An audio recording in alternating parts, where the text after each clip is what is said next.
안녕하세요 여러분, 호연쌤의 표현법 수업 시간이에요. 여러분, 얼마 전에 몽실몽실한 솜털 같은 하얀 눈이 내렸는데 마음 따뜻한 겨울 보내고 있나요? 오늘 수업도 열심히 들어주세요.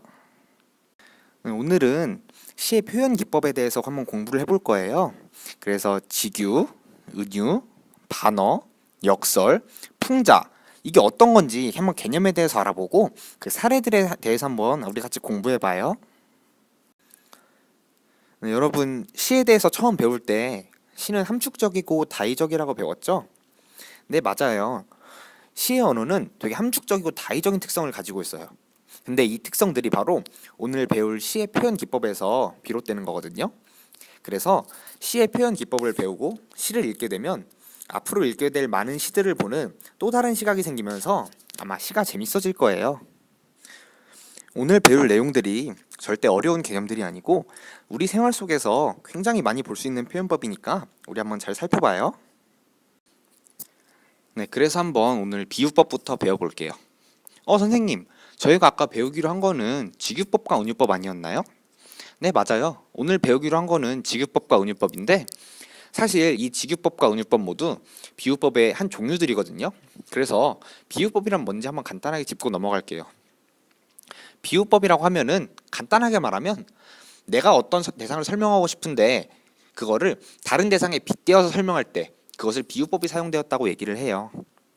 그래서 여기서 사용되는 개념이 원관념과 보조관념이란 개념인데, 원관념이라고 하는 거는 원래 나타내고자 하는 대상, 이걸 의미하고, 보조관념이라고 하는 거는 원관념을 다른 대상에 빗대어 설명할 때 사용된 다른 대상을 의미해요. 오늘 학교에 오면서 보니까 구름이 아주 이쁘더라고요. 그래서 저는 그 구름을 보면서 이런 생각을 했어요. 아, 되게 솜사탕 같은 구름이다, 이런 생각을 했거든요. 저는 구름을 설명하고 싶었어요. 그런데 이 구름을 설명하기 위해서 구름과 비슷한 게 어떤 게 있나 찾아봤더니 솜사탕이 생각나더라고요. 그래서 저는 구름을 설명하기 위해서 솜사탕이라는 대상을 가져왔어요. 이때 구름은 원관념을 의미하고 솜사탕은 보조관념을 의미해요. 사실 우리가 어떤 대상을 설명하고자 할 때 다른 대상에 빗대어 설명하는 경우가 되게 많거든요. 그래서 여러분이 한번 이 비유법에 대해 생각을 할 때는 우리가 실생활에서 어떤 것들을 많이 비유하고 있는지 잘 생각해 보면은 아마 이해가 더 잘 될 거예요. 네, 그러면 이제 본격적으로 직유와 은유에 대해서 한번 배워볼게요. 직유라고 하는 것은 직접 비유하는 거예요. 무슨 말이냐? A는 B와 같다, 혹은 B 같은 A, 이런 식으로 표현되는 걸 직유라고 하는데요. 아까 제가 방금 말씀드린 솜사탕 같은 구름, 혹은 백옥 같은 피부, 이런 식으로 뭐뭐 같은 뭐뭐라고 표현되는 게 직유예요. 여러분 아는 노래 중에 그런 노래 있죠? 사과 같은 내 얼굴 예쁘기도 하지요, 이런 노래 알죠? 여기서 사과 같은 내 얼굴, 즉 내 얼굴이 사과 같다고 비유를 해서 표현한 거죠. 그래서 이때는 직접 비유했다고 해서 직유라는 표현을 써요. 그러면 은유는 뭘까요? 은유는 은근하게 비유하는 거예요. 즉 A는 B이다, B인 A. 여기서 A는 원관념을 얘기하고 B는 보조관념을 얘기해요. 그래서 뭐 침묵은 금이다, 혹은 5월은 계절의 여왕이다, 이런 표현 많이 들어보지 않았나요? 이렇게 은근하게 비유하는 것을 은유법이라고 한답니다. 직유와 은유는 주로 추상적인 대상을 설명할 때 이해하기 쉽게 하기 위해서 우리에게 친숙한 대상들을 사용하기 때문에 우리 주변에서 자주 볼 수 있는 표현 기법이라고 할 수 있어요. 그 다음으로 배워볼 거는 반어법이거든요. 반어란 무엇일까요? 반어는 말 그대로 반대로 말하는 거예요. 그래서 실제와 반대되는 뜻의 말을 한다는 것에서 반어법이란 단어가 생긴 거예요.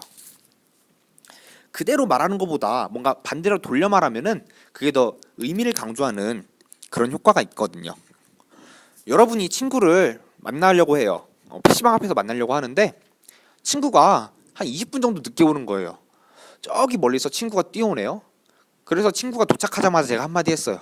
야, 너 진짜 빨리도 온다 아주. 여기서 진짜 친구가 빨리 왔기 때문에 빨리도 온다라고 표현을 했을까요? 아니겠죠? 친구가 늦게 왔지만 그것을 빨리도 온다고 반대로 표현함으로써 너가 늦게 왔다는 점을 강조하고 싶은 거예요. 또 집에서도 이런 경우 많이 볼 수 있잖아요. 저랑 동생이랑 막 싸우고 있는데 엄마가 아유 니네 잘들 한다 이런 경우 많이 있지 않았나요? 이것처럼 엄마가 저와 동생한테 진짜 잘해서 잘했다고 하는 게 아니라 너네가 잘못하고 있다는 거를 잘했다고 반대로 표현함으로써 너네의 잘못된 점을 인식시켜주고 있는 거거든요. 그래서 이렇게 반대로 표현하는 것, 그래서 의미를 강조하는 것, 이게 바로 반어입니다. 네, 그럼 다음으로 역설에 대해서 배워볼게요. 역설은 뭘까요? 겉으로는 말의 앞뒤가 안 맞지만 그 속에 진리가 함축되어 있는 표현 방법이에요. 그래서 문장 자체는 모순된 내용인데 그 안에 숨은 의미가 있다는 거예요. 한용운 시인의 님의 침묵이라는 시가 있어요. 한 구절을 읽어볼게요. 아, 님은 갔지만은 나는 님을 보내지 아니하였습니다. 이게 무슨 말이죠?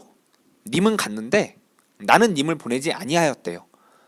사실 문장 그대로만 보면은 절대 일어날 수 없는 일이에요. 님이 갔는데 어떻게 나는 님을 보내지 아니하였을까요? 겉으로 드러난 말은 일단 모순된 말이 맞아요. 하지만 우리 한번 그 뜻을 한번 잘 생각해봐요. 나는 님을 보내야 되는 상황이에요. 그래서 님은 떠났지만 내 마음속에서는 님을 도저히 떠내보낼 수가 없었던 거죠. 떠나버린 님과 보낼 수 없는 그 나의 마음, 이 둘이 합쳐져서 저렇게 멋진 표현이 탄생한 거예요.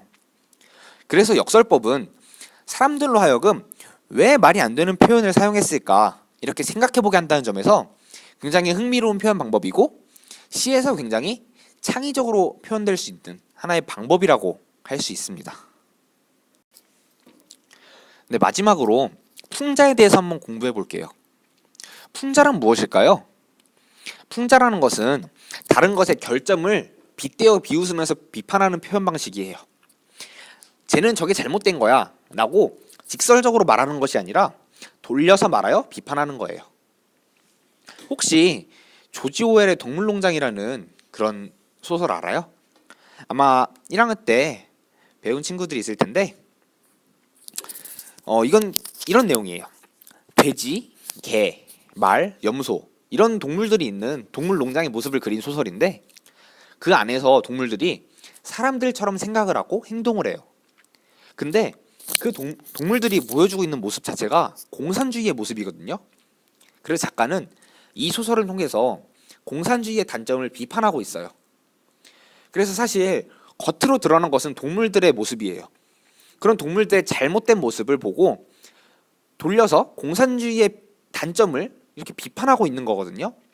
그래서 대놓고 비판하는 것이 아니라 우회적으로 돌려서 표현하는 것, 그래서 비판하는 것, 이게 바로 풍자이고 원래 비판하려고 하는 것과 돌려 말한 대상 사이에서 어떤 공통점이 있을까 이런 걸 찾아가는 재미를 만들어주는 게 바로 풍자적인 표현 방법입니다. 네, 여러분 오늘 저하고 뭐를 배웠죠? 먼저 직유, 은유, 그리고 이 두 가지를 포함하고 있는 비유에 대해서도 배웠고 그리고 반어, 역설, 풍자에 대해서 배웠습니다. 이 용어들은 시험에도 자주 나오고 꼭 알고 있어야 하는 단어들이에요. 하지만 여러분들이 저 용어들의 정의를 그대로 막 외우기만 하지는 않았으면 좋겠어요. 뭔지도 모르고 외우기만 하면은 문제를 일단 잘 풀 수 없을 뿐만 아니라 시를 마치 수학 문제처럼 풀어야 한다고 생각할 거예요. 뭐뭐처럼이 들어갔으니 여기도 직유법이 쓰인 거죠. 네, 농담이고 여러분들은 이러한 표현법이 있다 이런 걸 알고 이게 시 속에서 우리의 일상 대화 속에서 어떻게 쓰이는지 아는 것이 중요하다는 거예요.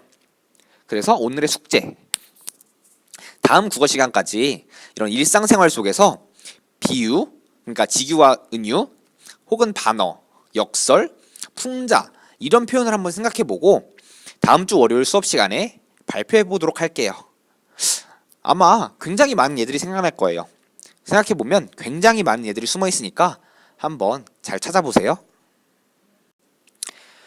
네, 지금까지 공부하느라 수고 많았고 다음 주 월요일 수업 시간에 만나요. 안녕.